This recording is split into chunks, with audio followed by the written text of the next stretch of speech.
हमारे देश में चल रहा है हिंदू मुस्लिम के बुनियाद पर, वो उसके बारे में भी हम थोड़ा बात करेंगे। और एक बात और है कि आज के कुछ महीने पहले सर की बुक लॉन्च हुई थी, उसके बारे में भी हम अभी आज का जो इशू है तो ये बहुत सारे मौलाना लोगों को अरेस्ट वगैरह कर रहे हैं, जबकि ये सलमान अजहरी के बारे में जो केसेस में थे तो उनके बारे में हम जानना चाहेंगे कि सर वो ऐसा हो रहा है कि मुस्लिम जो मौलाना है जिनको अरेस्ट किया जा रहा है वो कह रहे हैं कि सिर्फ मुस्लिम को ही टारगेट किया जा रहा है, और बहुत सारे नॉन मुस्लिम हैं जो भी बुनियाद इस तरीके से गाली गलौज करते हैं, उनके ऊपर कोई कार्रवाई नहीं हो रही है। उसके बारे में जानना चाहेंगे। देखिए, ये बात ऑन रिकॉर्ड है कि सलमान अजहरी साहब ने जो बात कही थी, जूनागढ़ के जलसे में जो बात कही थी, वो फ़लस्तीन के सिलसिले में बात कही थी।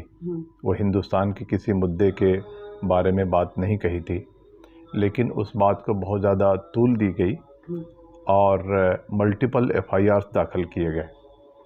ऐसे तो एक ही एफआईआर दाखिल होना चाहिए था और कोर्ट को चाहिए कि सारे एफआईआर्स को क्लब करके और उनको बेल दे। मैटर कोई ज़्यादा गंभीर नहीं है। खैर, ये एक अलग मामला है, लेकिन उसके बरक्स, उसके ऑपोजिट अगर आप देखेंगे तो पूरे भारत में बीजेपी के लीडर्स, कुछ संत महात्मा, सो कॉल्ड रिलीजियस लीडर्स जो हैं, उन्होंने तो जेनोसाइडल कॉल दिए हैं मुसलमानों को घरों से निकाल करके मारने की, उनको कत्ल करने की, और कई तरह की बातें कही हैं। वो खुलेआम घूम रहे हैं, उनके ऊपर किसी भी तरह का एफआईआर नहीं है।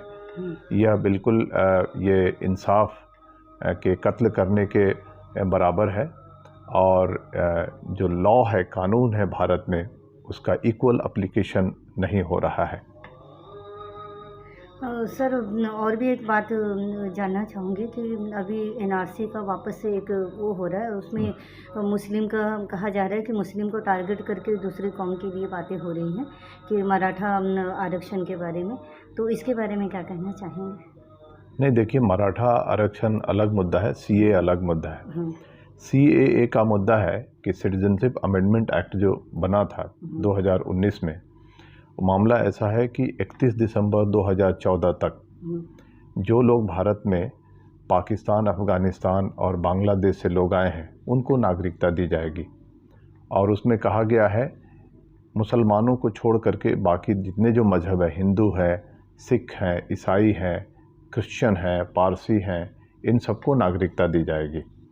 तो ये तो कानून मज़हब के आधार पर लोगों में डिस्क्रिमिनेशन करता है। ये कानून के ख़िलाफ़ है, आर्टिकल 14 के ख़िलाफ़ है, और यह पूरी तरह से संविधान को रौंदता है और संविधान का जो बेसिक जो फीचर है उसको तोड़ता है। यह तो कानून को तुरंत सुप्रीम कोर्ट ने रोक लगाना चाहिए।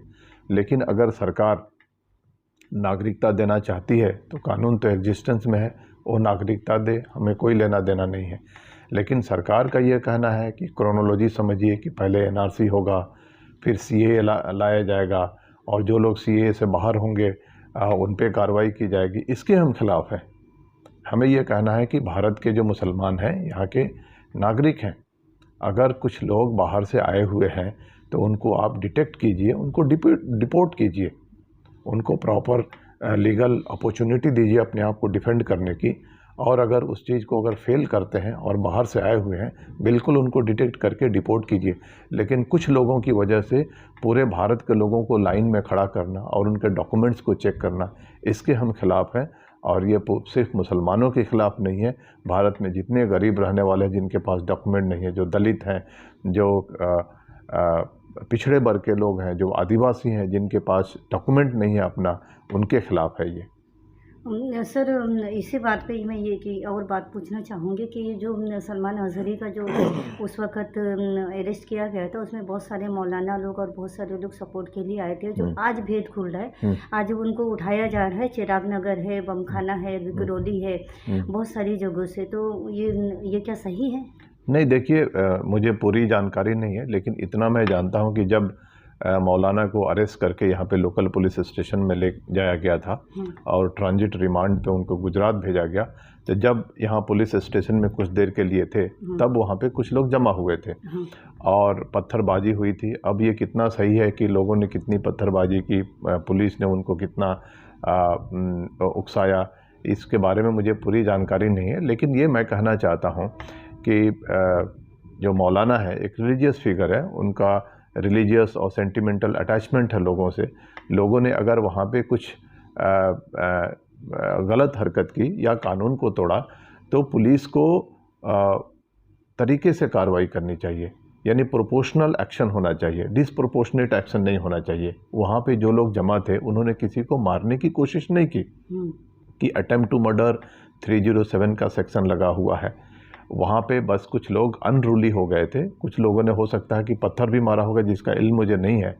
तो पुलिस को जितनी आईपीसी के सेक्शन वायलेट हुए, भंग हुए, उतना ही कार्रवाई करना चाहिए। डिसप्रोपोर्शनेट सेक्शन लगा करके 307 और कई लोगों को अरेस्ट करना, फिर उनको बुलाना और उनको अलग अलग सवाल पूछना, उनके मजहब के बुनियाद पे सवाल पूछना और उनको टॉर्चर करना, मुझे लगता है कि यह गलत है।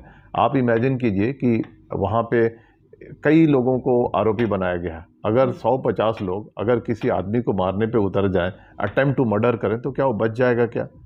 तो ये पुलिस का जो नॉन एप्लीकेशन ऑफ माइंड है और डिसप्रोपोर्शनेट आईपीसी का एप्लीकेशन है, मुझे लगता है कि पुलिस को प्रॉपर तरीके से इंक्वायरी करके और जितना आईपीसी का भंग हुआ है उतनी ही कार्रवाई करनी चाहिए और जुल्म और ज्यादती से बचना चाहिए। अभी अंत में ये पूछना चाहेंगे कि सर आपका 2 महीना पहले ही शायद बुक रिलीज हुई थी जी, तो उसके बारे में उसमें क्या लिखा, थोड़ा सा हम जानना चाहेंगे। जी, मेरे किताब का जो टाइटल है वो है absent in politics and power, political exclusion of Indian Muslims. इसमें मैंने दिखाया है कि नेशनल लेवल पे पार्लियामेंट में 1952 से लेकर के 2019 तक 17 पार्लियामेंट्री इलेक्शंस में मुसलमानों के कितने सीट्स मिले हैं, वो क्या डिज़र्व करते हैं और उनको क्या मिल रहा है, क्या डिप्रीवेशन है।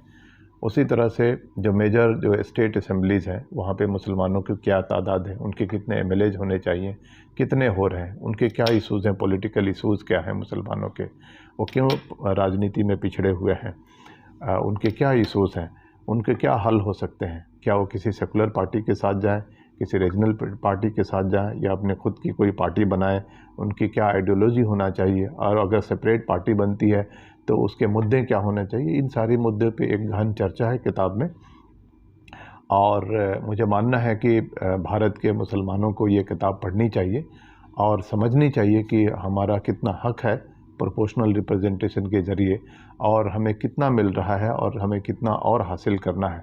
और मेरा मानना है कि पॉलिटिकल एम्पावरमेंट इज़ की टू ऑल एम्पावरमेंट, यानी अगर आप पॉलिटिकली एम्पावर्ड नहीं हैं और पॉलिटिक्स में अगर आपका प्रॉपर हिस्सेदारी नहीं है तो हर जगह आपको उसके असरात देखने को मिलेंगे। यानी एजुकेशन में आप नहीं रहेंगे, आपको गलत तरीके से आपको फंसाया जाएगा, आपको बजट में प्रॉपर हिस्सा नहीं मिलेगा, आपको प्रॉपर तरीके से ट्रीट नहीं किया जाएगा, गवर्नमेंट एम्प्लॉयमेंट में आपको प्रॉपर हिस्सेदारी नहीं मिलेगी, आप जो बात बोलते हैं आपकी बात नहीं सुनी जाएगी। ये सारी बातों का जिक्र मैंने किताब में किया है।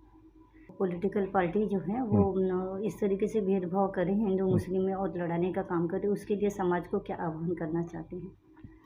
देखिए, एक नेशनल लेवल पे पार्टी है भारतीय जनता पार्टी, जो समाज में दरार पैदा करके और समाज में नफ़रत फैला करके और रिलीजियस इश्यूज़ को आगे ला करके वो सत्ता हासिल करना चाहती है। थोड़ी देर के लिए सही है, उनको सत्ता मिल रही है, लेकिन लॉन्ग रन में वो भारत का नुकसान कर रहे हैं।